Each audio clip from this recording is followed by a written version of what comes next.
Hi dear student, welcome to my channel. आप सभी लोगों का हमारे इस चैनल पर स्वागत है। अगर चैनल पर नए हैं तो चैनल को सब्सक्राइब जरूर करिएगा। क्वेश्चन नंबर फर्स्ट, नवजात शिशु के तलवे पर पंजे से पड़ी एड़ी की तरफ सहलाने पर उसके पैर की उंगलियां खुल जाती हैं, यह अभिव्यक्ति कहलाती है। ए ऑप्शन आपका पामर ग्रॉप्स, बी मोरो, सी रूटिंग और डी बैबेंस्की। नवजात शिशु के जब तलवे पर हम क्या करते हैं, उसकी जो तलवा होता है उस पर जब हम सहलाते हैं तो उसके अपने पैर की उंगलियों को क्या करता है, खोलता है। और खोलने के बाद फिर सिकोड़ेगा, फिर खोलेगा। तो यह जो प्रक्रिया आपकी होती है वह प्रक्रिया आपकी बैबेंस्की कहलाती है। क्या कहलाती है आपकी? यह प्रक्रिया आपकी बैबेंस्की कहलाती है। तो इसका जो करेक्ट ऑप्शन होगा, option number D is the correct option. Next question, question number second, शिशु किस आय में वास्तविक वियोग आसक्ति बंधन के साक्ष्य वियोग व्यग्रता के रूप में प्रदर्शित करते हैं? शिशु कौन सी आय में वास्तविक वियोग आसक्ति बंधन के साक्ष्य वियोग व्यग्रता के रूप में प्रदर्शित करते हैं? ए ऑप्शन आपका जन्म से, बी 4 से 6 माह, सी 6 से 8 माह और डी 8 से 10 माह। तो शिशु जो वास्तविक वियोग आसक्ति बंधन के रूप में, जो व्यग्रता के रूप में प्रदर्शित करते हैं, वह आपका होता है कितने माह का होता है? तो यह 8 से 10 माह का होता है। इसका जो करेक्ट ऑप्शन होगा, option number D is the correct option. Next question, question number 3, समाज मिति एक बच्चे का मापन का एक उदाहरण है। समाज मिति जो है बच्चे की किसका मापन करती है? ए ऑप्शन बुद्धिमत्ता स्तर का, बी ऑप्शन व्यवहार समस्याएं का, सी ऑप्शन समूहों के संबंध का, डी ऑप्शन अभिभावकों के साथ संबंध का। तो समाज मिति जो है वह एक बच्चे के समूहों के संबंध का जो मापन करती है। बच्चा किस प्रकार से अपने समूह में संबंध बनाता है। तो इसका जो करेक्ट ऑप्शन होगा, option number c is the correct option.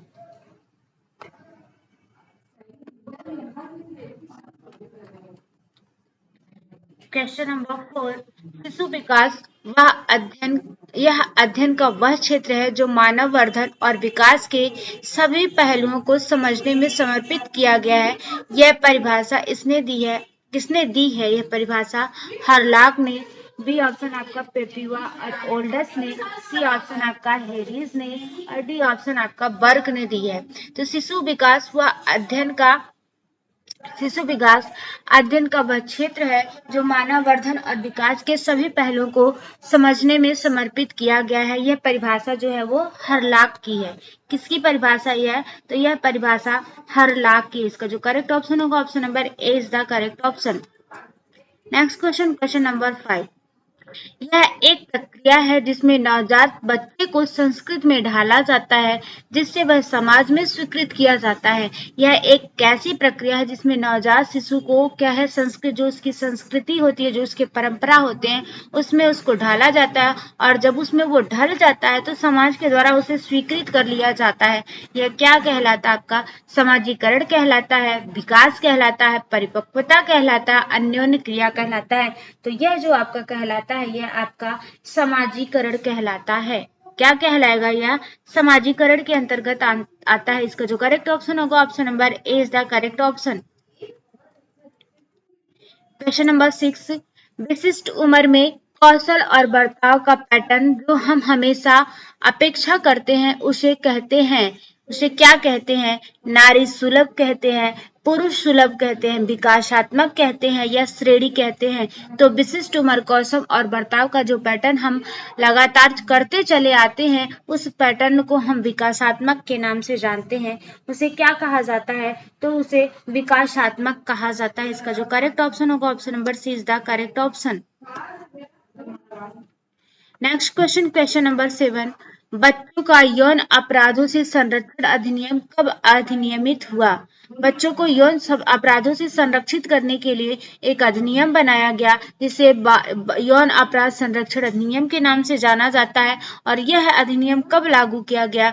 A option 1986, b option 1956, c option 2013 और डी ऑप्शन 2012। तो यह जो अधिनियम आपका लागू किया गया, यह अधिनियम आपका 2012 में लागू किया गया। कब लागू किया गया? तो यह 2012 में लागू किया। इसका जो करेक्ट ऑप्शन होगा, option number D. Next question, question number 8। अभिकथन है बच्चे अपने जोड़ीदार के साथ सामाजिक संलग्नता प्रदर्शित कर रहे हैं क्योंकि वे पहले से अधिक खेलने में व्यतीत करने लगे हैं। रीजन क्या है? कंप्यूटर तथा स्मार्टफोन से वास्तविक दोस्तों तक पहुंच में वृद्धि की गई है। बच्चे अपने जोड़ीदार के साथ सामाजिक संलग्नता प्रदर्शित करते हैं। बिल्कुल, अपने जो उनके जोड़ीदार होते हैं, जो उनकी हम उम्र के होते हैं, उनके साथ वो खेलने में अधिक ज्यादा से ज्यादा समय अपना क्या करते हैं? व्यतीत करते हैं। रीजन क्या है? कंप्यूटर तथा स्मार्टफोन से वास्तविक दोस्तों तक पहुंच में वृद्धि हो गई है। ये तो बिल्कुल गलत बात है कि कंप्यूटर और स्मार्टफोन जो है वो बच्चों से उनकी वास्तविक जो बचपना है उस वास्तविक बचपना को दूर कर रहा है। वो उनकी जो दोस्तों से पहुंच की वृद्धि है वो उस वृद्धि को कम कर रहा है। वृद्धि नहीं इसमें कर रहा बल्कि उसमें क्या कर रहा है? कमी ला रहा है। इसका जो करेक्ट ऑप्शन होगा, असर्शन तो सही है परंतु रीजन जो है आपका क्या गलत है। तो ए सही है लेकिन आर आपका गलत है।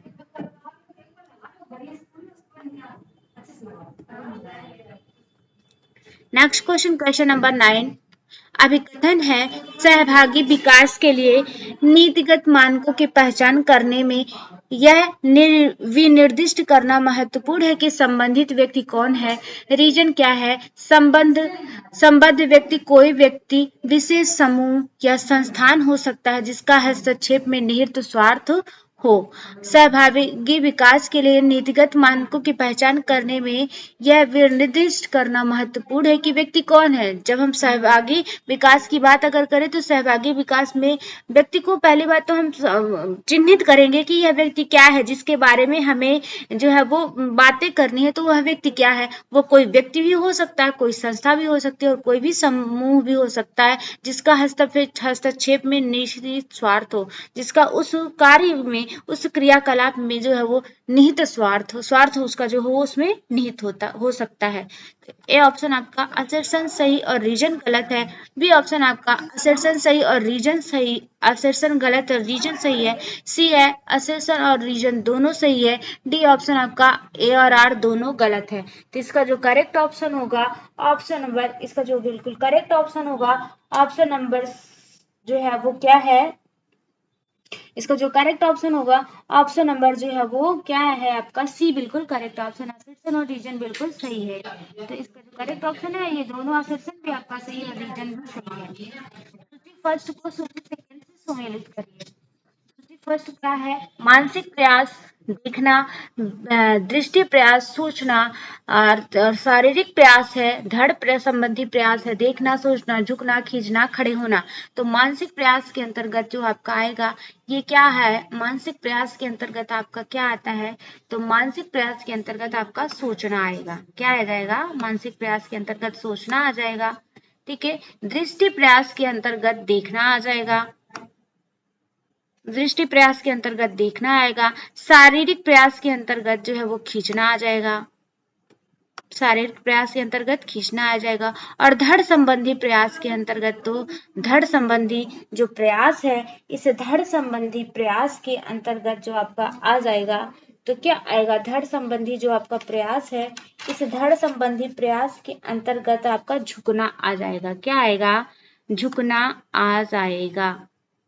ठीक है। इसका जो करेक्ट ऑप्शन होगा मतलब मानसिक प्रयास फर्स्ट का बी, तो फर्स्ट का बी कहाँ पर है? फर्स्ट का बी यहीं पे दिख रहा है। सेकंड का ए, सेकंड का ए, तो इसका मतलब है ये करेक्ट ऑप्शन आपका बी होगा। Next question, question number 11। सामाजिक व्यवहार जन्म के समय शुरू होता है, यह बात सत्य है, असत्य है, संबंधित है, नहीं है या विवादित है। तो जो सामाजिक व्यवहार ये जन्म के समय शुरू नहीं होता बल्कि क्या है इसे बाहर मतलब सामाजिक व्यवहार जो हम समाज में आकर इसको सीखते हैं ये जन्मजात नहीं होता। ठीक है। बल्कि इसे हम क्या करते हैं? अर्जित करते हैं। ये जो सामाजिक व्यवहार जो होता है हमारा जन्म से नहीं होता। बट जन्म के समय बालक में किसी भी प्रकार का सामाजिक व्यवहार नहीं होता। जब बालक सामाजिक परिवेश में आता है तब उसमें सामाजिक व्यवहार होना प्रारंभ हो जाता है। तो यह बिल्कुल असत्य कथन है। Next question, question number 12। Kohlberg के अनुसार नैतिक समझ के चरणों को सही क्रम में व्यवस्थित कीजिए। जो कोहलबर्ग है, इन्होंने नैतिक विकास के जो चरण दिए हैं उस चरण को सही क्रम में क्या करना है, आपको व्यवस्थित करना है। कोहलबर्ग के अनुसार नैतिक जो चरण है इसको सही क्रम में व्यवस्थित करना है। पहला आपका प्रबोधन उद्देश्य की ओर प्रवृत्ति, दूसरा दंड और आज्ञा पालन की ओर प्रवृत्ति, तीसरा आपका सामाजिक व्यवस्था बनाए रखने की ओर प्रवृत्ति और चौथा है अच्छा लड़का अच्छी लड़की बनने की ओर प्रवृत्ति। ठीक है, तो कोहलबर्ग के अनुसार नैतिक समझ के चरणों का जो सही क्रम है वो सही क्रम आपका क्या है, तो सही क्रम है पहला आपका क्या होगा, दंड और आज्ञा पालन की ओर प्रवृत्ति। ठीक है, तो पहला ये आपका होगा। दूसरा क्या है, दूसरा प्रबोधन उद्देश्य की ओर प्रवृत्ति, मतलब पहला ये दूसरा ये, इसके बाद क्या है, फिर इसके बाद जो है आपका अच्छा लड़का अच्छा लड़की, मतलब पहला दूसरा पहला और इसके बाद चौथा तीसरा, दूसरा पहला चौथा और तीसरा। अब यहाँ पे हम देखते हैं तो कौन सा, दूसरा पहला चौथा तीसरा, ये ऑप्शन बिल्कुल आपका करेक्ट है। दूसरा पहला चौथा और यहाँ पे तीसरा होना चाहिए, यहाँ पे 2 ही आ गया तो इसको हम क्या करेंगे, 3 बना लेते हैं। ठीक है, ये क्या है आपका 3 हो जाएगा। इसका जो करेक्ट ऑप्शन होगा option number A is the correct option. Next question, question number 13।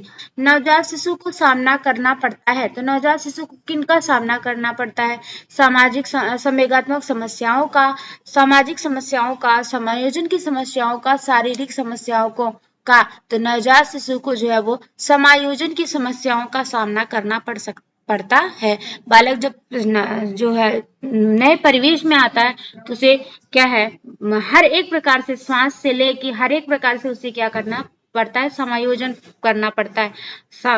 खाने से लेके पीने तक हर एक क्रियाकलाप करने के लिए बालक को जो है वो नए वातावरण में आने के बाद उसे समायोजन की प्रक्रिया से गुजरना पड़ता है।